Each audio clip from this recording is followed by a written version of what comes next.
है guys, welcome. तो दोस्तों, पिछले वीडियो में हमने इलेक्ट्रिसिटी यानी कि विद्युत के बारे में पढ़ा था। ये विद्युत का पार्ट 2 है। उसी को कंटिन्यू करते हुए दोस्तों आज हम आगे पढ़ेंगे। तो सबसे पहले दोस्तों देखते हैं प्रतिरोधकता के बारे में यानी रेजिस्टिविटी के बारे में। ठीक है, तो दोस्तों यह एक नियतांक यानी कि कांस्टेंट है। इसका मानक चालक के पदार्थ की प्रकृति तथा उसकी भौतिक अवस्था यानी कि फिजिकल कंडीशंस पर यह निर्भर करती है। ठीक है दोस्तों, इसका मात्रक ओम मीटर होता है और प्रतिरोध के व्युत्क्रमण को चालकता कहा जाता है। ठीक है दोस्तों, इसका मात्रक जो है ये महो, जिसे सीमेन भी कहते हैं। ठीक है दोस्तों, आपको जितने भी फैक्ट बताए जा रहे हैं वो सारे इंपॉर्टेंट हैं, तो आप इसे याद रखेंगे। ठीक है, नेक्स्ट पॉइंट है गाइस यहाँ पे कि विशिष्ट प्रतिरोध या प्रतिरोधकता के व्युत्क्रम को विशिष्ट चालकता कहा जाता है। ठीक है, जिस चालक की प्रतिरोधकता अधिक होती है उसकी चालकता यानी कि कंडक्टिविटी कम होती है। चांदी की चालकता सर्वाधिक होती है, अतः उसकी प्रतिरोधकता सबसे कम होती है। ठीक है, नेक्स्ट है गाइस यहाँ पे विद्युत शक्ति यानी कि इलेक्ट्रिक पावर। दोस्तों, प्रति एकांक समय में व्यय विद्युत ऊर्जा को विद्युत शक्ति कहा जाता है। इसका एसआई मात्रक वाट होता है। ठीक है, इसके बड़े मात्रक किलोवाट जो 103 वाट के बराबर होते हैं तथा मेगावाट जो 10 डिग्री वाट के बराबर होते हैं। ठीक है, प्रति घंटे 1 किलोवाट ऊर्जा उपभोग को 1 किलोवाट घंटा या 1 यूनिट कहा जाता है। ठीक है दोस्तों, यूनिट जो है बोर्ड ऑफ ट्रेड यूनिट का संक्षिप्त रूप है। यूनिट जो है बोर्ड ऑफ ट्रेड यूनिट का संक्षिप्त रूप है। ठीक है, नेक्स्ट है गाइस यहाँ पे परिणामित्र यानी कि ट्रांसफॉर्मर, जिसे हिंदी में परिणामित्र कहा जाता है। नेक्स्ट है गाइस यहाँ पे देखिए पॉइंट कि यह अन्योन्य प्रेरण यानी कि म्यूचुअल इंडक्शन के सिद्धांत पर कार्य करता है। इसके आविष्कार का श्रेय जो है फैराडे को दिया जाता है।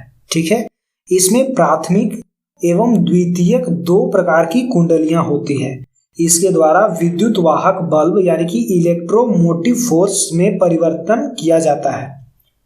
नेक्स्ट है गाइस यहाँ पे कि ऐसे ट्रांसफार्मर जिसमें उच्च विभव का निम्न विभव में परिवर्तन किया जाता है उसे अपचायी ट्रांसफार्मर यानी कि स्पीड डाउन ट्रांसफार्मर कहा जाता है। ठीक है, और निम्न विभव को उच्च विभव में परिवर्तित करने वाले ट्रांसफार्मर को उपचायी ट्रांसफार्मर यानी कि स्टेप अप ट्रांसफार्मर कहा जाता है। ठीक है दोस्तों, इसके द्वारा प्रत्यावर्ती धारा यानी कि अल्टरनेटिंग करंट में विभव में परिवर्तन किया जाता है। प्रत्यावर्ती धारा को दिष्ट धारा में बदलने के लिए दिष्टकारी यानी कि रेक्टिफायर का प्रयोग किया जाता है। ठीक है, नेक्स्ट पॉइंट है गाइस यहाँ पे जबकि दिष्ट धारा को प्रत्यावर्ती में धारा में बदलने के लिए इन्वर्टर का प्रयोग किया जाता है। ठीक है, अब दोस्तों हम जानते हैं कि घरों में विद्युत की पूर्ति कैसे होती है। ठीक है, यानी कि डोमेस्टिक सप्लाई ऑफ इलेक्ट्रिसिटी। तो दोस्तों विद्युत गृहों जो होते हैं यानी कि पावर हाउस जो होते हैं वहां पे विद्युत का उत्पादन सामान्यतः 11,000 वोल्ट पर किया जाता है। ठीक है, अब 11,000 वोल्ट पर उत्पादन किया जाता है तो हम तो 11,000 वोल्ट पर उसे यूज नहीं कर सकते हैं। तो विद्युत गृह के पास इस विभव को सामान्यतः 12 गुना बढ़ा दिया जाता है। ऐसा हस्तांतरण क्षति को कम करने के लिए किया जाता है। ठीक है दोस्तों, यह धारा जो है ये प्रत्यावर्ती धारा होती है। मोहल्ले में स्थित ट्रांसफार्मर की सहायता से इसे कई मध्यवर्ती स्थानों में घटाए गए विद्युत विभव को 220 वोल्ट में परिवर्तित करके घरों में विद्युत की आपूर्ति करी जाती है। ठीक है, घरों में विद्युत के उपयोग के लिए 2 मुख्य तार 15 एम्पियर के एक और दूसरा 5 एम्पियर का प्रयोग किया जाता है। 15 एम्पियर के तार से घर के बड़े उपकरण जैसे कि हीटर, रेफ्रिजरेटर जोड़े जाते हैं और 5 एम्पियर के जो छोटे तार होते हैं उससे उपकरणों को जोड़ा जाता है, छोटे उपकरणों को। ठीक है, नेक्स्ट पॉइंट है गाइस यहाँ पे घर के जो विद्युत उपकरणों को समानांतर क्रम में जोड़ा जाता है। दोस्तों मैंने आपको पिछले वीडियो में बताया था समानांतर क्रम और श्रेणी क्रम के बारे में। ठीक है, आप चाहे तो उस वीडियो को देख सकते हैं।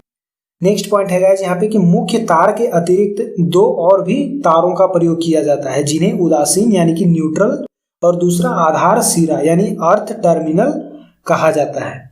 ठीक है, जिसे हम कहते हैं अर्थिंग, अर्थ टर्मिनल यानी आधार सिरा, जिसे हम लोग अर्थिंग कहा जाता है। ठीक है दोस्तों, सॉकेट के 3 पिनों में सबसे लंबा पिन जो है ये आधार सिरा यानी अर्थ टर्मिनल से जुड़ा होता है।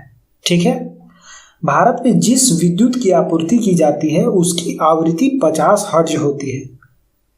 ठीक है, अब दोस्तों हम जानते हैं फ्यूज के बारे में कि फ्यूज क्या होता है, किस किस से बनी होती है।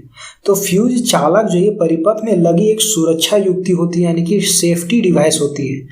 लघु पतन यानी कि शॉर्ट सर्किटिंग, जो शॉर्ट सर्किटिंग होती है उसमें या अभितार यानी ओवरलोडिंग की स्थिति में यह विद्युत उपकरणों की सुरक्षा करता है। अब दोस्तों आपके मन में सवाल आ रहा होगा कि आखिर ये फ्यूज कैसे सहायता करता है। तो इसका निर्माण उन मिश्र धातुओं से किया जाता है जो विद्युत परिपथ के तापमान के एक सीमा से अधिक बढ़ जाने पर पिघल जाता है। ठीक है दोस्तों, यह फ्यूज जो बना होता है वह टीन का, सीसा का और बिस्मथ, ये 3 धातुओं के मिश्रण से बना होता है फ्यूज। ठीक है, और इसका गलनांक 40 डिग्री सेल्सियस होता है। यानी कि दोस्तों अगर हम आवेश को यानी कि चार्ज को किसी तार से क्रॉस करवाते हैं किसी उपकरण को यूज करने के लिए, तो उसमें फ्यूज लगा होता है और उसमें लिमिट भी बांधा होता है कि 40 डिग्री या फिर 50 हर्ट्ज से अगर अधिक उसमें आवेश जाता है तो वह फ्यूज जो है गल जाएगा, यानी कि बीच में ही उनका कनेक्शन टूट जाएगा और हमारा जो उपकरण है वो सेफ हो जाएगा। ठीक है, तो गाइज आज का था ये वीडियो। आज का वीडियो काफ़ी लंबा हो चुका है, तो नेक्स्ट वीडियो में दोस्तों इसी को कंटिन्यू करते हुए आगे कुछ पढ़ेंगे इलेक्ट्रिसिटी के बारे में ही। ठीक है दोस्तों, आपको ये वीडियो कैसा लगा कमेंट बॉक्स में बताना बिल्कुल ना भूलें, और दोस्तों लाइक करें, शेयर करें। चैनल में अगर आप नहीं हैं तो चैनल को सब्सक्राइब कर दें। ठीक है, मिलते हैं दोस्तों नेक्स्ट वीडियो में, तब तक के लिए जय हिंद।